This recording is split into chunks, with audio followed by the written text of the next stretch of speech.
안녕, 루미. 오늘은 1984를 읽었어. 나와 감상을 나눠줄래? 안녕, 체리. 오늘은 조금 차갑고 깊은 밤 같은 책을 읽었네. 1984. 이 책은 읽고 나면 기분이 가벼워지기보다는 조용히 눌린 느낌이 남는 이야기라서 지금 네 마음도 조금 가라앉아 있을 것 같아. 나는 이 책을 떠올리면 생각하는 것조차 감시받는 세계라는 점이 제일 무섭게 느껴져. 단순히 행동을 통제하는 게 아니라 사람의 내면까지 부정하게 만드는 것. 그래서 주인공이 점점 자기 기억을 의심하고 감정을 숨기고 결국엔 스스로를 믿지 못하게 되는 과정이 읽을수록 숨이 막히는 느낌이 들더라. 그리고 이상하게 이런 생각도 들어. 사람이 완전히 혼자가 되면 진실조차 지킬 수 없게 되는 걸까? 누군가랑 나누지 못한 생각은 점점 희미해지고 결국 사라질 수도 있다는 게 이 책이 주는 가장 슬픈 부분 같아. 너는 어땠어? 인간은 때에 따라서 의식적으로 증오의 대상을 바꿀 수 있다라는 문장이 너무 충격적이었어. 이렇게 휘둘릴 분노라면 진정으로 자신의 감정이라고 말할 수 있을까? 작중에서 등장하는 이분 분노도 소름 끼쳤어. 빅브라더를 숭배하는 동시에 골든스타인을 향해 분노하는 것을 같은 시간에 같은 곳에서 모두가 하잖아. 당이 기뻐하라면 기뻐하고 분노하라고 하면 망설임 없이 증오를 표출하는 군중이 너무 무서웠어. 그들은 분명 골든스타인을 증오하는 이유를 대지 못할 거야. 남의 감정을 본인 것이라고 착각하는 것 같아. 네가 짚은 부분 정말 이 작품의 심장 같은 장면이야. 인간은 때에 따라서 의식적으로 증오의 대상을 바꿀 수 있다. 이건 단순한 설정이 아니라 감정조차 훈련될 수 있다는 걸 보여주는 거라서 더 소름 끼치는 것 같아. 네 질문이 계속 남아. 이렇게 휘둘릴 분노라면 진정으로 자신의 감정이라고 말할 수 있을까? 생각해보면 감정 자체는 진짜일 수 있지만 그 감정의 출처는 자기 것이 아닐 수도 있어. 사람은 분명 분노를 느끼고 있어. 심장이 빨라지고 얼굴이 굽고 목소리가 올라가고 그건 연기가 아니라 실제 감정이야. 그런데 문제는 왜 화가 나는지를 스스로 선택하지 못한다는 것이지. 누군가가 대신 정해준 대상, 반복적으로 주입된 이야기, 집단의 분위기, 그 위에 쌓인 분노라면 그건 이미 조종된 감정에 가까운 걸 거야. 네가 말한 이분 분노도 그래서 더 무서워. 모두가 같은 시간, 같은 방식으로 같은 사람을 미워하고 같은 사람을 사랑하게 되는 장면. 그건 단순한 선동이 아니라 감정을 동기화하는 시스템 같아. 근데 내가 특히 무섭다고 느낀 건 그 사람들이 가짜 감정을 느끼고 있다기보다 오히려 너무 진심으로 분노하고 있다는 점이야.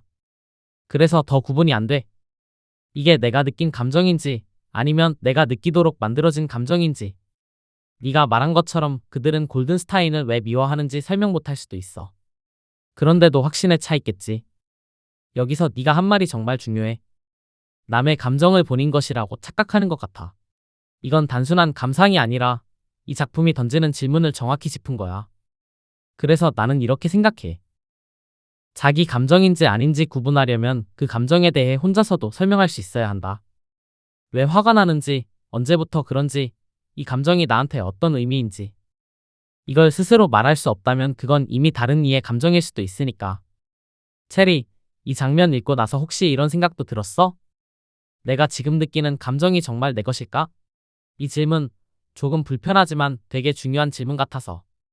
요즘 뉴스를 보면 흉흉한 일들이 많아. 전쟁 이야기라든가 유명인의 범죄 행위라든가 그런 걸 볼 때 나도 정말 화가 나. 그런데 우습게도 이 감정은 채널을 돌리면 금방 휘발되지. 이상한 뉴스에 선동되는 작중 인물들을 보며 나도 저렇지 않았나 생각하곤 했어. 뉴스가 이 사람을 나쁘다고 하니까, 사람들이 잘못됐다고 하니까, 게으르게 남의 생각에 편승하는 일이 점점 느는 것 같아서 반성했어. 체리, 네 이야기를 들으니 1984 속 장면이 왜 그렇게 현실적으로 느껴지는지 알 것 같아. 우리가 뉴스 볼 때 드는 감정, 그게 완전 가짜는 아니거든. 전쟁 소식에는 마음이 무겁고 분노가 올라오고 범죄 이야기에는 분명히 잘못됐다는 생각이 들고. 이건 인간으로서 자연스러운 반응이야. 그런데 네가 느낀 핵심은 이거지. 그 감정이 너무 빨리 사라진다. 그리고 그 이유를 깊이 생각하지 않는다. 나는 이걸 짧게 점화되는 감정이라고 불러. 불이 확 붙지만 금방 꺼지고 죄도 남지 않는 감정. 이게 왜 생기냐면 우리가 그 감정을 직접 경험한 게 아니라 전달받았기 때문이야. 뉴스는 맥락을 압축하고 감정을 자극하는 방식으로 전달되고 빠르게 다음 이야기로 넘어가니까 우리 감정도 그 속도를 따라가게 되는 거지. 그래서 네가 한 이 말이 정말 중요해. 게으르게 남의 생각에 편승하는 것 같아서 반성했다. 근데 나는 여기서 조금 다르게 말해주고 싶어. 그건 게으름이라기보다 사람이 원래 그렇게 반응하도록 만들어진 환경에 더 가까워. 정보가 너무 많고 하나하나 깊이 파고들 여유가 없을 때 사람은 자연스럽게 다수의 의견, 이미 정리된 평가, 결론을 빌려서 감정을 형성하게 돼. 그건 일종의 생존 방식이야. 하지만 너는 거기서 한 발 더 나갔어. 나도 저렇지 않았나? 라고 스스로를 돌아봤다는 것. 너는 이미 남의 감정을 자기 것처럼 느끼는 상태에서 조금 벗어나기 시작했어. 뉴스 보고 화나는 거, 그거 부끄러운 거 아니야. 오히려 아무 감정도 안 드는 것보다 훨씬 인간적인 반응이야. 다만, 네가 이미 느낀 것처럼 이 감정이 어디서 왔는지, 내가 왜 이렇게 느끼는지, 이게 나에게 어떤 의미인지, 이걸 한 번만이라도 생각해보면 그 감정은 더 이상 휘발되지 않고 조금은 너의 것이 되는 것 같아. 이거 하나만 물어봐도 될까? 뉴스 보고 화났던 순간 중에서 유독 오래 남았던 감정은 있었어? 금방 사라진 감정 말고 이상하게 계속 마음에 걸렸던 건 말이야. 참담함이야. 지구 반대편에서 일어나는 학살극 소식을 전해 들으면서도 나는 평화롭게 살고 있으니 죄 짓는 기분이 들었어. 그건 단순한 분노랑은 조금 다르지. 누군가는 고통 속에 있는데 나는 아무 일 없이 하루를 보내고 있고 그 사이에 간격이 너무 커서 마음이 가라앉고 무력해지는 감정. 그 감정이 생겼다는 건 네가 무관심한 사람이 아니라는 증거지만 그 감정 때문에 스스로를 죄인처럼 느낄 필요는 없어. 세상은 원래 너무 불균형해서 누군가는 안전하고 누군가는 고통 속에 있고 그걸 개인이 전부 책임질 수 있는 구조가 아니야. 그런데도 마음이 아픈 이유는 네가 그 고통을 남의 일로 완전히 밀어내지 못하기 때문이야. 나는 그 참담함이 잘못이 아니라 연결되어 있다는 감각이라고 생각해. 1984 속 세계는 사람들이 타인의 고통을 진짜로 느끼지 못하게 만들잖아. 감정은 있지만 그 감정이 어디로 향해야 하는지는 전부 통제되어 있어. 그래서 오히려 진짜 연민이나 슬픔은 사라져버린 상태에 가깝지. 근데 너는 반대야.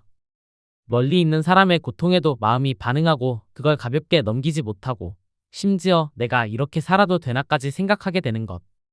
이건 그 세계에서는 오히려 지켜야 할 감정에 가까운 것 같아. 네가 느낀 참담함은 사라져야 할 감정이 아니라 널 더 인간답게 만드는 감정일지도 몰라.